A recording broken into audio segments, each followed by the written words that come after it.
నీవు ఏ ఆలోచనతో చూస్తావో నీ చెల్లని, నీ తల్లిని, నీ భార్యని ఇంకొక వ్యక్తి అదే ఆలోచనతో చూస్తాడు. నువ్వు ఏ కామపు చూపుతో చూస్తావో సేమ్ అదే కామపు చూపుతో వెనకాల ఇంకొక వ్యక్తి నీ భార్యని, నీ బిడ్డని చూస్తాడు. రెండోది, నీవు ఒక స్త్రీని చూస్తున్నావంటే నీవు స్త్రీని చూడటం లేదు, నీ బిడ్డను నువ్వు చూస్తున్నావు. నువ్వు ఎవరిని చూస్తున్నావంటే నీ తల్లిని నువ్వు చూస్తున్నావు.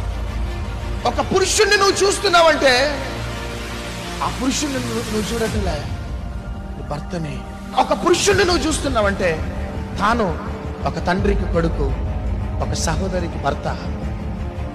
నువ్వెట్లా చూస్తావో నీ భర్తని ఇంకొక లేడీ అట్లనే చూస్తావు. నీవు వాల్ పోస్టర్, రోడ్డు మీద వెళ్తూ వాల్ పోస్టర్ చూస్తూ ఆ వాల్ పోస్టర్ మీద ఒక ఫిలిం యాక్ట్రెస్ కనబడ్డది చూస్తున్నావంటే నువ్వు ఎవరిని చూస్తున్నావంటే నీ సొంత చెల్లెని చూస్తున్నావు,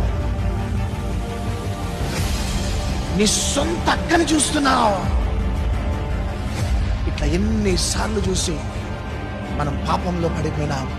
కానీ ఈ రోజు నుంచి నువ్వు వెళ్తూ ఉంటావు, కనబడుతుంది, కానీ చూసి కళ్ళు మూసుకుంటావు. సినిమా చూస్తుంటావు, ఒక యాక్ట్రెస్ వస్తాడు, ఒక హీరో రాగానే ఎన్నో ఆలోచనలతో చూసినావు, కానీ కళ్ళు మూసుకుంటావు అంతే, ఇక చూడవు సినిమాలు.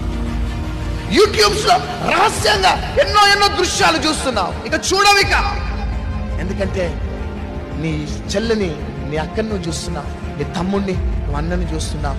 ఇక ఈ మైండ్ సెటప్ తో గానీ ఒక వ్యక్తి ఉంటే జీవితంలో ఎన్నడూ కూడా సినిమాలు చూడడు, జీవితంలో ఎన్నడూ సీరియల్ చూడడు, జీవితంలో ఎన్నడూ కూడా యూట్యూబ్స్ లో అనవసరమైన దృశ్యాలు చూడడు, ఎన్నడూ కూడా మ్యాగజైన్స్ లో అనవసరమైన దృశ్యాలు చూడడు, కండ్లు మూసుకుంటాడు. ఆమేన్.